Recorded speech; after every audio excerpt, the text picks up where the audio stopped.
Alright, so this is our drawing, and this is from page 29.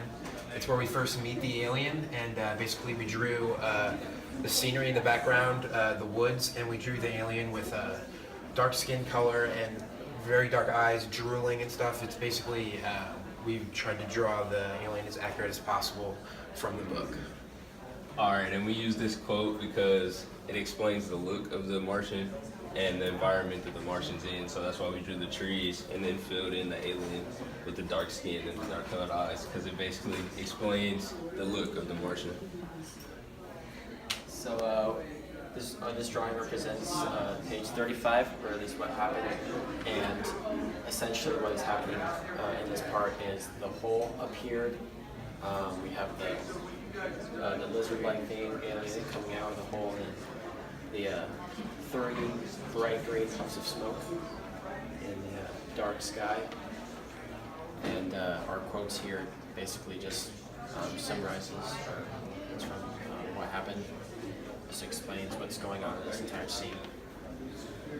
So this is the spaceship from Mars. The spaceship is filled with a bunch of Martians, and they're, as you can see right now, they're attacking Earth.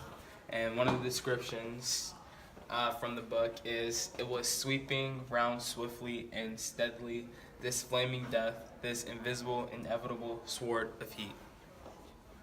So we got a tree on fire, because when the description says, pine trees burst into fire and every dry furze bush becomes with one thud a mass of flames. So we drew tree on fire, we got cars on fire, got the store on fire. You wanna? There's also a guy on fire. He got cut in half by the lasers. And it says, a man fell headlong and lay still, meaning he's dead. I think he's dead. Okay, so here's our world. It's being destroyed and by the invaders. There are people running away, trees on fire, buildings on fire. This quote basically explains that they're shooting beams at us and incinerating us. And it's also explaining how they're shooting us, and it's in chapter 6. action. This quote right here talks about the sparks and burning twigs falling into the street.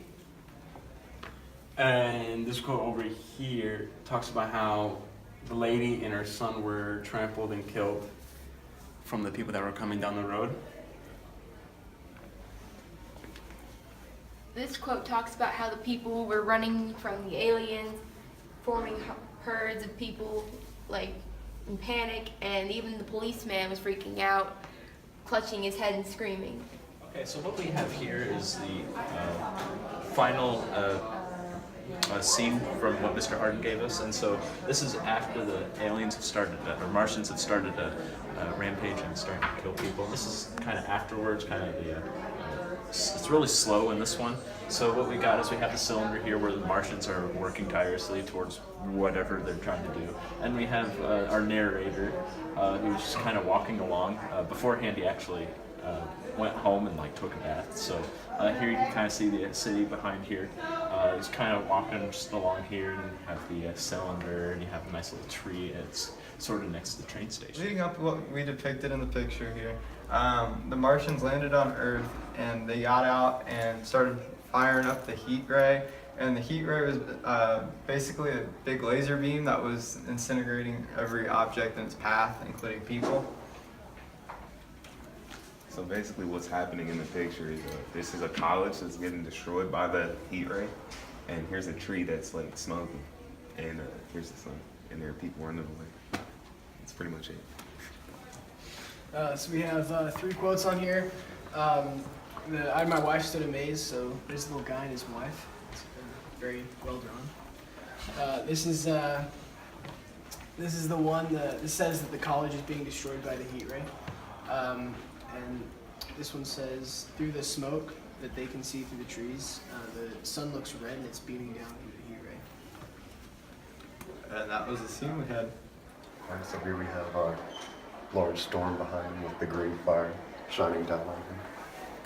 Yeah, this is the green fire shining down the horse.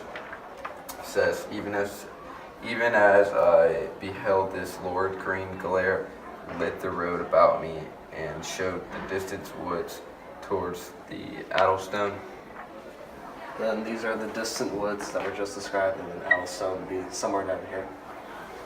And this is our man riding a horse down the road away from the storm.